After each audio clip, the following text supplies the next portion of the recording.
तो बच्चों इस वीडियो के अंदर हम करेंगे क्लास 9th के chapter number 6 lines and angles की एक्सरसाइज 6.1 के क्वेश्चन नंबर 4, 5 और 6। तो क्वेश्चन नंबर 4 देखते हैं पहले। इसमें दिया है in figure if x plus y equal to डब्ल्यू प्लस जेड। हमें एक फिगर दे रखी है और इसके अंदर हमें बताया है कि ये वाला जो एंगल है x और ये वाला जो एंगल है y, इन दोनों को प्लस करके जितना आता है उतना ही w और z को प्लस करके आता है। w वाला एंगल ये है और z वाला एंगल ये है। Then prove that A O B is a line. और हमें क्या प्रूव करना है कि ए ओ बी क्या है, एक लाइन है। इसको हमको लाइन प्रूव करना है। तो अब आप इसमें लाइन की प्रॉपर्टीज तो लगा नहीं सकते क्योंकि लाइन तो इसने खुद ही कह दिया कि प्रूव करके दिखाइए। जैसे आपके मन में अगर ये आ रहा हो कि ये सीधी लाइन दे रखी है और हम x और y को लीनियर पेयर ले लेंगे और w और z को लीनियर पेयर ले लेंगे, क्योंकि लाइन के ऊपर अगर दो एंगल्स बन रहे होते हैं तो उन दोनों का सम 180 ले लेते हैं।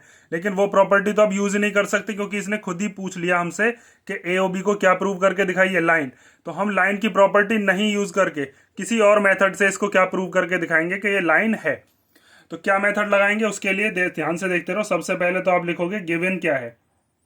तो क्वेश्चन के अंदर हमें गिवन दिया है कि x और y का सम किसके इक्वल है, w और z के सम के इक्वल। और हमें प्रूव क्या करना है, तो आप लिखोगे टू प्रूव में हमें प्रूव करना है कि ए ओ बी क्या है, एक लाइन है। ठीक है। तो अब देखिए इसको प्रूव कैसे करोगे। तो हमारे पास बस यहां पर एक ही प्रॉपर्टी बच जाती है जिससे हम इसको प्रूव कर सकते हैं। आपको पता है कि अगर ये पूरा का पूरा कंप्लीट एंगल में मिलाऊं तो कंप्लीट एंगल कितने डिग्री का होता है, 360 डिग्री का। वहां पर चार एंगल बने हुए हैं, एक x है, एक y है, एक z है और एक w है। चारों का सम हम क्या रख देंगे, 360। फिर उसमें से इस वाली चीज का हेल्प लेंगे, x प्लस वाई की जगह w प्लस जेड लिख सकते हैं या w प्लस जेड की जगह पर x प्लस वाई लिख सकते हैं। और वहां से हमारा सम कितना आ जाएगा, 2 को इधर भेज देंगे। जब हम x और y को प्लस करेंगे तो 2x और 2y आ जाएगा और सम को इधर भेज देंगे 2 को। तो वहां पर जो 360 है उस 360 को जब 2 से काटेंगे तो 180 आ जाएगा। देखो मैं क्या समझाना चाह रहा हूं, ध्यान से देखते रहो। बस पहले हमें पता है कि x और y, w और z, इन सब का सम कितना हो जाएगा, 360। भाई चारों का एंगल मिलाकर 360, क्योंकि ये चारों मिलकर कैसा एंगल बना रहे हैं, कंप्लीट एंगल। उसके बाद हमें पता है कि x और y का सम किसके इक्वल है, w प्लस जेड। तो आप w प्लस जेड की जगह पर x प्लस वाई लिख लो या फिर x प्लस वाई की जगह पर w प्लस जेड लिख लो, बात एक ही है, कोई दिक्कत नहीं है उससे। तो मान लीजिए मैंने x प्लस वाई ऐसे ही लिख दिया और w प्लस जेड की जगह पर क्या लिख सकते हैं हम, x प्लस वाई, क्योंकि ये दे रखा है हमें। तो w प्लस जेड की जगह पर कितना आ गया, x प्लस वाई और इक्वल टू में 360। आप इसके आगे लिखकर भी दिखा सकते हो कि x प्लस वाई हमने किसकी जगह लिख दिया है, w प्लस जेड की जगह पर, क्योंकि ये हमें इक्वल दे रखे थे। अब यहाँ पर देखो, अभी मैंने बताया था x और x को प्लस करके कितना आ जाएगा, 2x, और y को प्लस करके कितना आ जाएगा, 2y, इक्वल टू में 360। इन दोनों में से क्या चीज कॉमन आ रही है, 2। तो 2 कॉमन ले लिया, यहाँ पर बचा x और यहाँ पर कितना बचा y, इक्वल टू में कितना है, 360 डिग्री। अब ये 2 मल्टीप्लाई का इधर आएगा तो डिवाइड में, तो इधर क्या बचा, x प्लस वाई और इक्वल 360 के अपॉन में क्या आ गया, 2। तो 2 से इसको कैंसिल करते हैं, 2 1 जा 2, 2 8 जा 16 और फिर 0। तो x और y का सम कितना आ गया, 180 डिग्री। ठीक है। अब अगर दो एंगल्स का सम 180 डिग्री आ जाता है तो वो दोनों मिलकर क्या बनाते हैं, वो लीनियर पेयर बनाते हैं। ठीक है। देखो अब जैसे x प्लस वाई का सम 180 है तो जितना x प्लस वाई था उतना ही w प्लस जेड है। इसका मतलब ये है कि अगर x प्लस वाई 180 डिग्री है तो इसका मतलब ये है कि x प्लस वाई के ही इक्वल क्या था अपना, w प्लस जेड, वो भी कितना आ गया, 180 डिग्री। और अगर दो एंगल्स का सम आ जाए कितना, 180 डिग्री, तो हम ये कह सकते हैं कि वो दोनों के दोनों एंगल्स मिलकर क्या बना रहे होंगे, लीनियर पेयर। और लीनियर पेयर किसके ऊपर बनता है, लाइन के ऊपर। तो हमें क्या प्रूव करना था, लाइन ही तो प्रूव करनी थी। तो आपको क्या काम करना है, सबसे पहले आप ये चीज लिख कर दिखाओगे कि अगर दो एंगल्स का सम कितना आ गया, 180 डिग्री, तो वो दोनों मिलकर क्या बना रहे हैं, लीनियर पेयर। और देखो नाम में ही छिपा हुआ है लीनियर वर्ड जो है, इसी के अंदर क्या लिखा हुआ है, लाइन। तो लीनियर पेयर किसके ऊपर बनता है, लाइन के ऊपर। तो आप यहाँ पर कह सकते हो कि ये जो x है और y है, ये दोनों के दोनों मिलकर क्या बना रहे हैं, लीनियर पेयर। और ये किसके ऊपर आ रहे हैं, AOB लाइन के ऊपर। दो एंगल्स हैं, अगर दोनों एंगल्स का सम 180 बैठा देते हो तो। आधा सर्कल बन ही रहा है, यहाँ पर आपको दिख रहा होगा। तो यहाँ पर आप लिख सकते हो now we can say that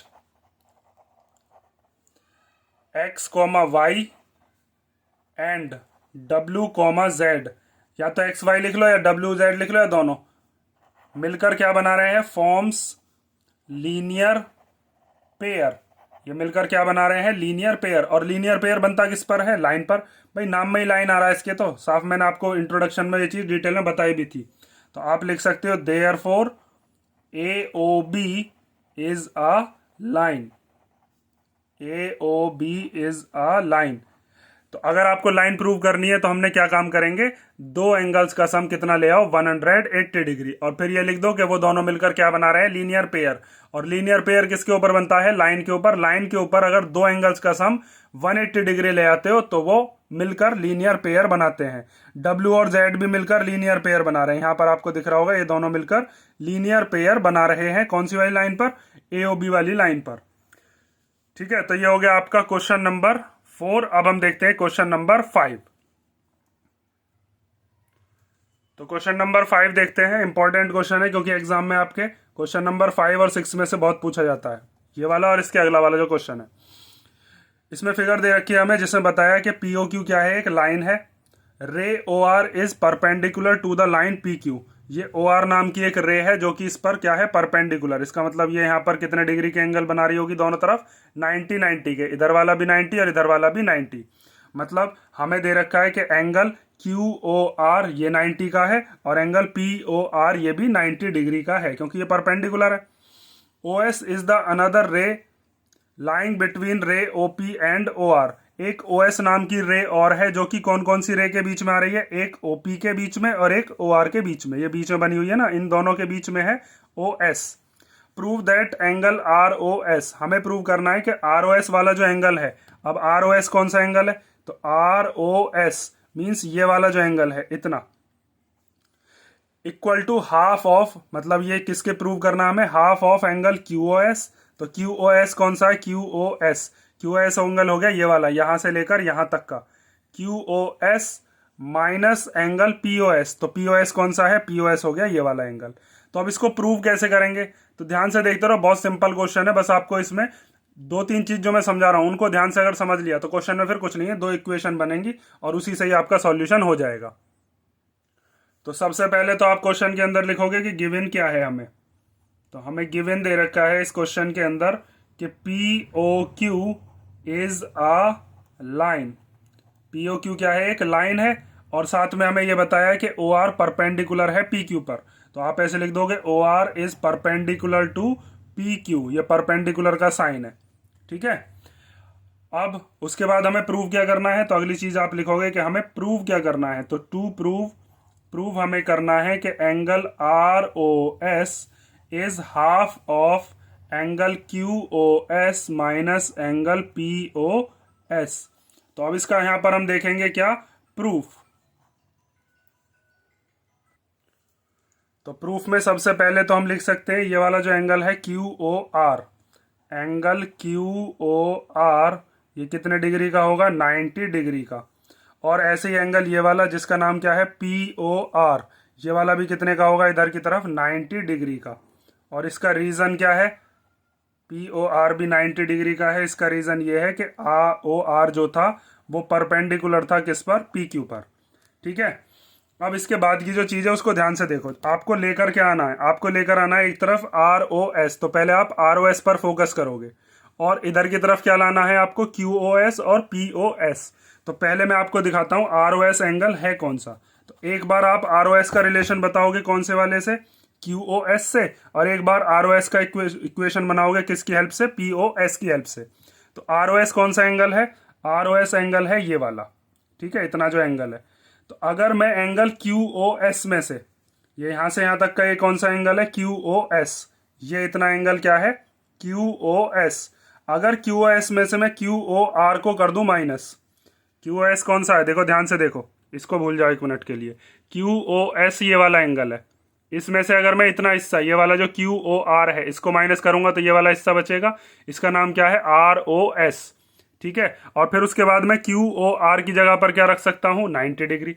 ठीक है, तो पहली इक्वेशन अपनी ऐसे बन जाएगी जिसके अंदर क्यू ओ एस का और आर ओ एस का रिलेशन बन जाएगा। तो आप यहाँ पर लिख सकते हो कि एंगल आर ओ एस कैसे आ सकता है, पूरे के पूरे क्यू ओ एस में से, एंगल क्यू ओ एस में से माइनस अगर कर दें कौन सा वाला, Q O R, angle Q O R, और आपको क्यू ओ आर पता है कितने डिग्री का है, 90 डिग्री का। तो angle R O S equal to angle Q O S minus 90 degree. एक तो इक्वेशन आपकी ये बन गई जिसके अंदर आपका आर ओ एस आ रहा है और क्यू ओ एस आ रहा है, और आपको जो प्रूव करना था उसके अंदर इन दोनों का ही नाम दे रखा था। अब दूसरी तरफ से देखते हैं आर ओ एस का रिलेशन इधर की तरफ से कैसे निकाल सकते हैं। तो इधर की तरफ हमने देखा कि आर ओ एस तो यही वाला एंगल है, तो आर ओ एस इधर से कैसे निकाल सकते हैं, ये जो पूरा का पूरा एंगल है यहां से यहां तक, इसका नाम क्या है, इसका नाम है पी ओ आर। ठीक है, और पी ओ आर हमें पता भी है कितने डिग्री का है, 90 डिग्री का। तो पी ओ आर में से अगर मैं ये वाला हिस्सा निकाल दूं नीचे वाला जिसका नाम क्या है, पी ओ एस, ये वाला पी ओ एस, इसको भूल जाना 1 मिनट के लिए, इधर वाली जो लाइन है इसको भूल जाओ।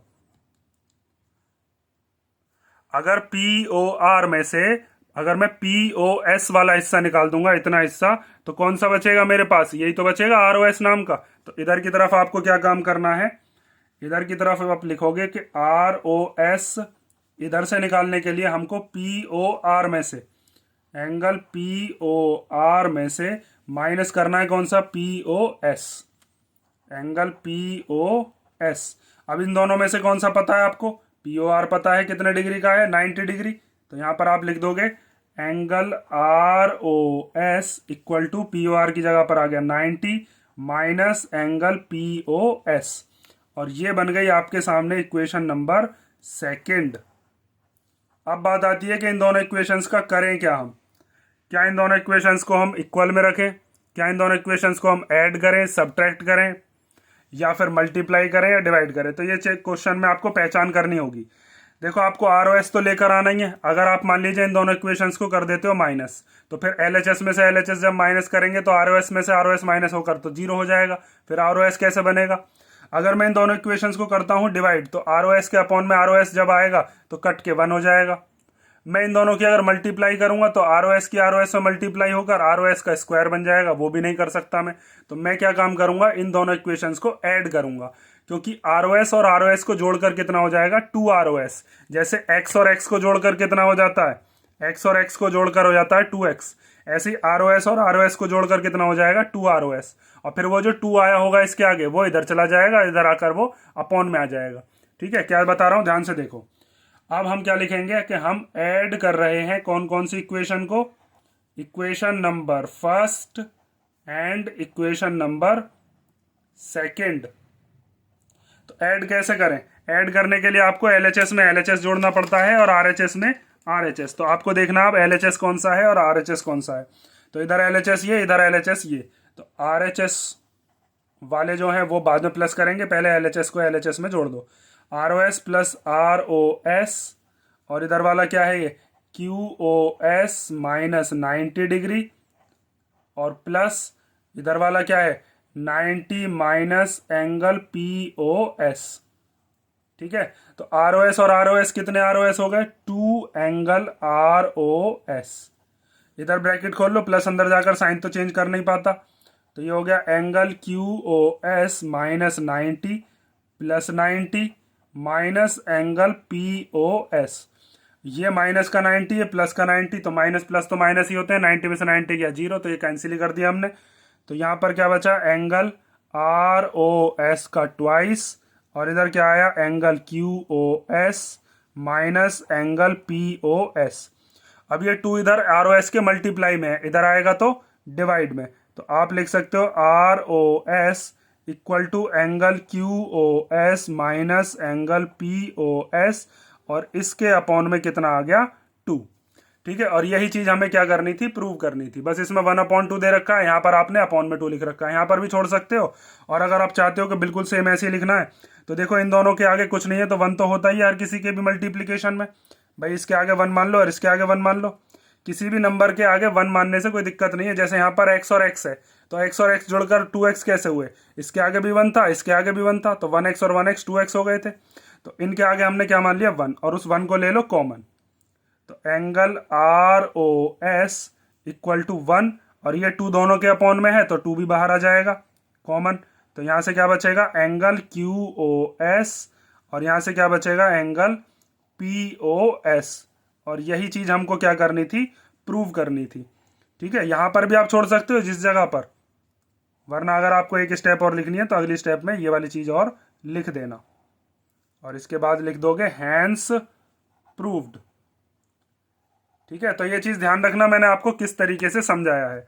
एक बार मैं आपको और समझा देता हूं, अगर किसी को समझ में नहीं आया हो तो चाहो तो रिवाइंड करके देख लेना। अगर सबसे पहले हमने क्या काम किया था, आर ओ एस, ये वाला जो एंगल है, इस वाले एंगल को लाने के लिए इस पूरे के पूरे एंगल में से क्यू ओ एस में से इतना एंगल निकाल दिया, और ये वाला एंगल है कितना, क्यू आर 90, तो क्यू आर की जगह क्या रख दिया 90।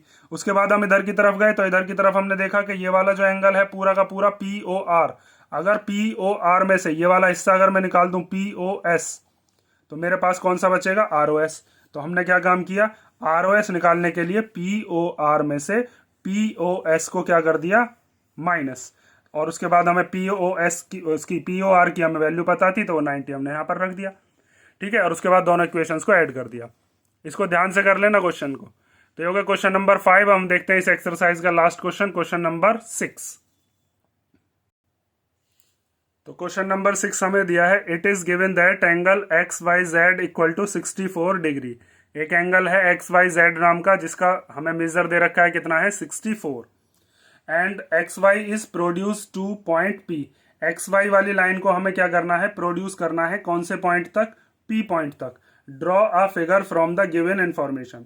तो पहले कह रहा है फिगर बना लीजिए इतनी इंफॉर्मेशन से, तो पहले हम इतनी फिगर बना लेते हैं, जिसके अंदर पहले आप क्या काम करोगे, एक एंगल बनाओगे एक्स वाई जेड नाम का। तो हमने यहां पर एक एंगल बनाया और उसका नाम क्या दिया, एक्स वाई जेड। आप चाहो तो एक्स इधर मान लो, चाहो तो इधर मान लो, लेकिन वाई जो है बीच में आ रहा है, तो उसको आपको कहां पर लेना पड़ेगा, वर्टेक्स पर लेना पड़ेगा। तो जैसे मैंने मान लीजिए यहां पर ले लिया एक्स, यहां पर क्या ले लिया आपने वाई, और यहां पर हमने क्या ले लिया, यहां पर आ गया जेड। उसके बाद इसने कहा था एक्स वाई को प्रोड्यूस करिए, मतलब एक्स से वाई की तरफ को जाना है और फिर उसको प्रोड्यूस करना है किस पॉइंट तक, पी पॉइंट तक। अगर ये कहता वाई एक्स तो फिर हम इधर की तरफ बढ़ाते, इसने कहा है एक्स वाई, तो इसको आप इधर की तरफ प्रोड्यूस करो। प्रोड्यूस का मतलब आगे बढ़ा लीजिए, इसको आगे बढ़ाया। आगे बढ़ाने के बाद कौन से पॉइंट तक इसको हम बढ़ाएंगे, पी पॉइंट तक, produce to a point P. उसके बाद इसने कहा था इंफॉर्मेशन से फिगर बना लीजिए, वो हमने बना ली। उसके बाद इसने कहा है if ray Y Q bisects angle Z Y P. तो अब जेड वाई पी एंगल को बाइसेक्ट कर रही है कौन सी रे, वाई क्यू। तो वाई पॉइंट तो ये है, तो एंगल जेड वाई पी कौन सा एंगल है, ये वाला, जेड वाई पी एंगल बैठेगा ये वाला एंगल। इसको बाइसेक्ट करती हुई एक रे है जिसका नाम है वाई क्यू। तो एक वाई क्यू नाम की हम क्या बना लेते हैं, रे। वाई इधर पॉइंट है तो क्यू पॉइंट इधर कहीं पर होगा। बाइसेक्ट का मतलब क्या है, इसने दो बराबर हिस्से कर दिए। बाइसेक्ट का मतलब क्या होता है, दो बराबर हिस्से, मींस जितना एंगल ये वाला होगा उतना ही एंगल ये वाला होगा। और इसने क्या दिया था, एंगल एक्स वाई जेड 64 का दिया था, तो उसको भी लिख लेते हैं एक्स वाई जेड, यहां पर ये वाई है। एक्स वाई जेड वाला जो एंगल है ये कितने डिग्री का है, ये है 64 डिग्री का। ठीक है, अब हमें क्या निकालना है, एंगल एक्स वाई क्यू निकालना है। तो एक्स वाई क्यू, तो एक्स वाई क्यू कहां से कहां तक का एंगल है, एक्स वाई क्यू है ये वाला, इतना एंगल यहां से यहां तक का। तो आपको 64 तो पता है, अगर ये वाला एंगल और पता चल जाए, जेड वाई क्यू और पता चल जाए, तो उन दोनों को हम प्लस कर देंगे और वहां से हमारा एक्स वाई क्यू आ जाएगा, यहां से लेकर यहां तक का ये पूरा का पूरा एंगल। उसके बाद कह रहा है रिफ्लेक्स बताइए क्यू वाई पी का। तो क्यू वाई पी कौन सा है, Q Y P, Q Y P ये वाला एंगल है। तो हम पहले इसको निकालेंगे, रिफ्लेक्स निकालने के लिए 360 में से माइनस कर देते हैं। ये चीज मैंने आपको बता रखी है कि अगर रिफ्लेक्स एंगल पूछा जाता है तो आप पहले उस एंगल को निकालोगे और उसका रिफ्लेक्स निकालने के लिए 360 में से उसी एंगल को क्या कर दोगे, माइनस। रिफ्लेक्स का मतलब क्या होता है, इसके अलावा बाकी का कितना बचा वो हमें बताना है। तो देखिए अब कैसे करें हम। तो सबसे पहले मेथड आपको मैंने बता रखा है, पहले हम क्या लिखते हैं कि हमें गिवन क्या है और फिर हम उसका सॉल्यूशन करेंगे। तो पहले हम लिख लेते हैं गिवन अपने को क्या क्या दे रखा है। तो गिवन में अपने काम की चीज ये है कि एंगल एक्स वाई जेड कितने डिग्री का है, 64 डिग्री का। करने का मेथड यही है, डायरेक्ट मत करके आना, पहले गिवन लिखना है, जो फाइंड करना है वो लिखना, उसके बाद सॉल्यूशन शुरू करते हैं। और उसके बाद हमें बताया है कि वाई क्यू नाम की जो रे है वो बाइसेक्ट कर रही है एंगल जेड वाई पी को।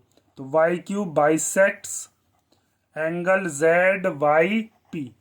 तो बाइसेक्ट करने का मतलब क्या है कि वो दो बराबर इससे कर रही होगी, कौन से वाले एंगल के, इस वाले एंगल के, जिसका नाम क्या है, जेड वाई पी। तो आप यहां पर लिख सकते हो कि angle Z Y Q, Z Y Q means ये वाला एंगल किसके इक्वल होगा, एंगल क्यू वाई पी के equal, angle Q Y P के इक्वल। और ये दोनों इक्वल क्यों होंगे, क्योंकि ये दोनों ही किसके आधे हैं, इस पूरे के पूरे एंगल के आधे हैं, जिसका नाम क्या है, जेड वाई पी। ये जेड वाई पी के क्या है, हाफ हैं, आधे हैं। और आधा किसने किया है, वो इसने किया है। ठीक है, तो अगर ये दोनों के दोनों इक्वल हैं तो हम मान लेते हैं कि किसी के इक्वल होंगे, और वो हमने क्या मान लिया, कुछ भी मान लो, कि मान लीजिए हमने वो मान लिया कि जेड वाई क्यू और क्यू वाई पी ये एक्स के इक्वल है। ठीक है, कितना मान लिया कि ये एक्स के इक्वल है, इक्वल का साइन है। तो अब अगर ये वाला भी एंगल एक्स है, ये वाला भी एंगल एक्स है, क्योंकि ये दोनों के दोनों होने तो बराबर है, बराबर किसने कर दिए, वाई क्यू ने। तो अब हम इन तीनों एंगल्स का सम कितना कर सकते हैं, 180, क्योंकि तीनों के तीनों मिलकर क्या बना रहे हैं, स्ट्रेट एंगल। ठीक है, तो आप क्या लिख सकते हो कि एंगल एक्स वाई जेड, एक एंगल ये वाला, इसका कितना हमने मान लिया एक्स, एक एंगल ये वाला, ये भी कितना है एक्स, इक्वल टू में 180 डिग्री, क्योंकि ये तीनों मिलकर क्या बना रहे हैं, स्ट्रेट एंगल। लीनियर पेयर मत लिख देना, क्योंकि यहां पर तीन एंगल है। अगर आपको लीनियर पेयर लिखना है तो फिर आप इस वाली लाइन को नहीं लोगे, इस वाली लाइन को, फिर आप क्या काम करोगे, फिर पूरा लिखोगे, एक एंगल ये वाला एक्स वाई जेड और एक जेड वाई पी। पहले पूरा जेड वाई पी निकालोगे और उसका आधा कर दोगे तो ऊपर वाला और नीचे वाला निकल जाएगा। मैं तीनों एंगल्स को ले रहा हूं, तो इसीलिए मैंने क्या लिखा है, स्ट्रेट एंगल। तो एक्स वाई जेड कितने का है, 64 का, और एक्स कितने हो गए, 2x, इक्वल टू 180 डिग्री। अब ये 64 डिग्री इधर प्लस का, इधर आ जाएगा तो कितना हो जाएगा, माइनस का। तो 180 डिग्री माइनस 64 डिग्री, माइनस कर लो तो माइनस करके कितना आएगा, 116। अब ये 2 इधर मल्टीप्लाई में, इधर आएगा तो किसमें, डिवाइड में। तो आप यहां पर कह सकते हो x की वैल्यू कितनी आ जाएगी, 116 अपॉन में 2। तो 2 से कैंसिल करते हैं, 2 5 जा 10 एंड 2 8 जा 16। तो x की वैल्यू आ गई कितनी, 58 डिग्री। और x किसकी वैल्यू थी, x कौन सा माना था हमने, एक ये वाला एंगल, एक ये वाला, जेड वाई क्यू और क्यू वाई पी। ये दोनों के दोनों कितने कितने के आ गए, ये भी 58 का, ये भी 58 का। और पूरा मिला के अगर हमसे पूछा जाता तो ये पूरा का पूरा एंगल जो जेड वाई पी है वो कितने का आ गया, 116 का, अगर आप उसको निकालते तो अब आप क्या कह सकते हो, now angle Z Y Q और एंगल क्यू वाई पी जो कि दोनों x के इक्वल माने थे, वो कितने आ चुके हैं, 58 डिग्री के। ठीक है, अब आपको कौन कौन सा एंगल निकालना था, आपको निकालना एक्स वाई क्यू। तो एंगल एक्स वाई क्यू में कौन कौन से एंगल आ रहे हैं, एक्स वाई क्यू कौन सा है, ध्यान से देखो, एक्स वाई क्यू, तो इसके अंदर ये दो एंगल आ रहे हैं, ये वाले दोनों। ठीक है, एक 64 और एक x। तो आप यहां पर लिख सकते हो, एक 64 डिग्री हो गया और एक x हो गया। तो 64 और x की वैल्यू अभी हम निकाल चुके हैं, कितनी है, 58 डिग्री। तो 64 और 58 को प्लस कर लेते हैं, तो 5 और 8 सॉरी 8 और 4 12 का 2 कैरी 1, 6 और 5 कितने हो गए, 11, 11 और 1 कितना हो गया, 12। तो एंगल एक्स वाई क्यू अपने पास कितने डिग्री का आ गया, ये आ गया 122 डिग्री। ठीक है, अब क्या निकालना है अपने को, अब निकालना है एंगल क्यू वाई पी का रिफ्लेक्स। तो आपको पहले क्यू वाई पी निकालना पड़ेगा, अगर क्यू वाई पी आ जाता है तो उसका रिफ्लेक्स भी आ जाएगा। तो क्यू वाई पी तो पहले निकाल चुके हैं ना हम, क्यू वाई पी है कौन सा, क्यू वाई पी, यही तो है एक्स। तो इसका रिफ्लेक्स कैसे निकालें, तो मैंने आपको रिफ्लेक्स एंगल निकालना बताया था, 360 में से हम क्या कर देते हैं, माइनस कर देते हैं उसी एंगल को जिसके बारे में बात हो रही है। तो अब आप लिखोगे कि हमें निकालना है reflex of angle Q Y P. तो उसको निकालने के लिए आप क्या काम करोगे, 360 में से क्यू वाई पी वाले एंगल को ही माइनस कर देंगे। तो क्यू वाई पी कितना है, ये x था, क्यू वाई पी अभी निकाला था कितने का है, 58 डिग्री का। तो इसमें से इसको माइनस करेंगे तो कितना आ जाएगा, 302 डिग्री। तो रिफ्लेक्स का मतलब क्या होता है, रिफ्लेक्स का मतलब ये है कि अगर मान लीजिए ये वाला एंगल 58 है आपके सामने, तो इसके अलावा बाकी का कितना बचा, तो बाकी का ये यहां से लेकर यहां तक, ये पूरा का पूरा 302 होगा। अगर ये वाला 58 है तो इसके अलावा यहां से लेकर और यहां तक का ये जो एंगल है कितने का है, 302 डिग्री का। ठीक है, तो ये हो गया आपका क्वेश्चन नंबर 6 और इसी के साथ हमारी एक्सरसाइज खत्म होती है 6.1। अगर किसी क्वेश्चन के अंदर इसमें या फिर पिछली वीडियोस में कोई डाउट हो तो आप कमेंट करके पूछ लेना।